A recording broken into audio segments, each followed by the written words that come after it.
Assalamualaikum warahmatullahi wabarakatuh. Yang terhormat Ibu Nurmila Mutia STRAKP selaku dosen mata kuliah pediatrik. Pada kesempatan video kali ini, saya Faradi Basufi bersama rekan-rekan saya, yaitu Syaira Kara Alifa dan Vidya Ananda Agraini, akan menjelaskan mengenai kejang demam secara Western Medicine dan Chinese Medicine.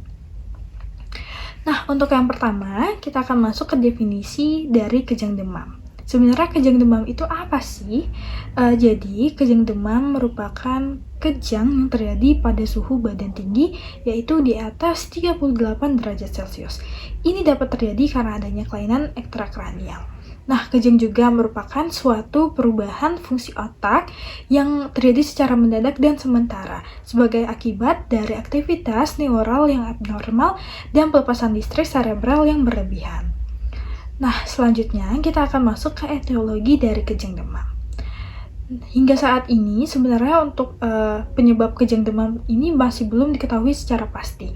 Namun, kejang demam yang disebabkan oleh hipertermia yang muncul secara cepat yang berkaitan dengan infeksi virus atau bakteri.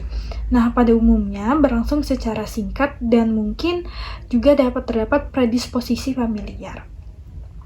Nah, kejang demam dapat disebabkan juga karena infeksi saluran pernapasan atas, otitis media, pneumonia, dan infeksi saluran kemih. Sedangkan menurut beberapa ahli juga mengatakan bahwa faktor risiko terjadinya kejang demam ini terjadi karena yang pertama faktor-faktor prenatal, yang kedua faktor malformasi otak kongenital, yang ketiga faktor genetik, 4 demam, 5 gangguan metabolisme, 6 trauma, 7 neoplasma, 8 gangguan sirkulasi.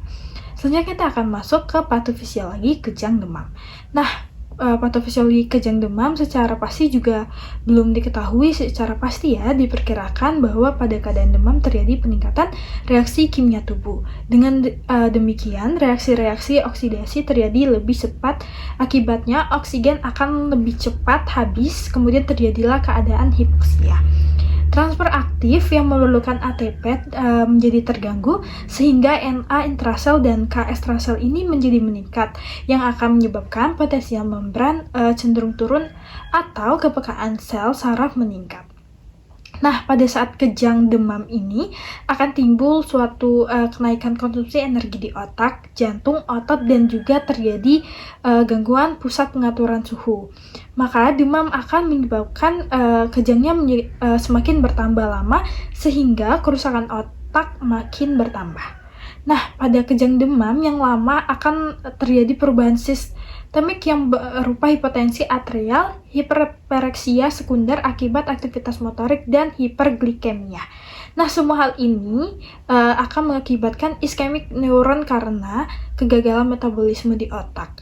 Nah, demam dapat menimbulkan kejang melalui mekanisme sebagai berikut. Yang pertama, gangguan pembentukan ATP dengan akibat kegagalan pompa NAK, perubahan permeabilitas saraf sel saraf.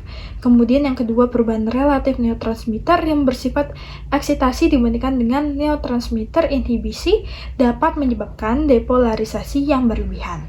Yang ketiga yaitu demam meningkat cerebral blood flow atau CBF, serta meningkatkan kebutuhan oksigen dan glukosa sehingga menyebabkan gangguan pengaliran ion-ion keluar masuk sel, seperti itu. Menurut ilmu akupuntur, kejang demam dikaitkan dengan gangguan dalam aliran qi di tubuh. Ketika energi tidak seimbang, akan terjadi ketidakseimbangan yang dapat mempengaruhi sistem saraf dan menyebabkan kejang demam. Menurut prinsip akupuntur, kejang demam dapat terjadi karena adanya stagnasi qi di dalam meridian tubuh. Ketika terjadi stagnasi, energi atau qi tidak dapat mengalir dengan lancar, menyebabkan ketidakseimbangan yang dapat memicu kejang dan demam. Untuk selanjutnya ada etiologi. Untuk etiologinya yang pertama, anak-anak dengan kelainan neurologis atau perkembangan yang sudah ada sebelumnya mungkin lebih rentan terhadap kejang demam. Biasanya terjadi secara normal, anak-anak dan dianggap biasa. Tingkat kekambuhan 30-40%, ada cacat genetik khusus yang terkait dengan kerentanan anak terhadap demam kejang.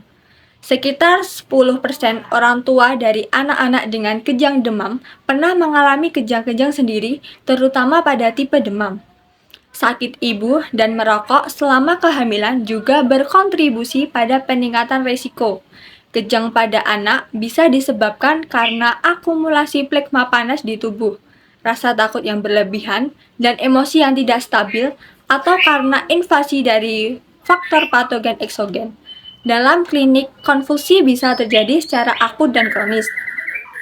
Untuk konvulsi akut, biasanya terjadi secara tiba-tiba dengan ditandai hilangnya kesadaran, dilatasi pupil, kekakuan pada leher, dan konvulsi pada keempat anggota gerak, biasanya disertai dengan muntah, demam, kepala seperti berputar, nadi mengambang dan tegang. Di sini ada patogenesis. Serangan kejang terjadi apabila proses eksitasi di dalam otak lebih dominan daripada proses inhibisi. Aktivitas neuron diatur oleh konsentrasi ion di dalam ruang ekstraseluler dan intraseluler dan oleh gerakan keluar masuk ion-ion menembus membran neuron. Tiap sel hidup, termasuk neuron-neuron otak, mempunyai kegiatan listrik yang disebabkan oleh adanya potensial membran sel.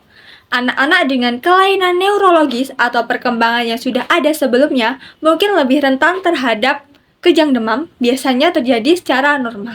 Selanjutnya adalah prinsip terapi dan titik akupuntur. Prinsip terapi yang pertama yaitu mengurangi panas demam, dan yang kedua adalah melancarkan stagnasi qi dalam meridian.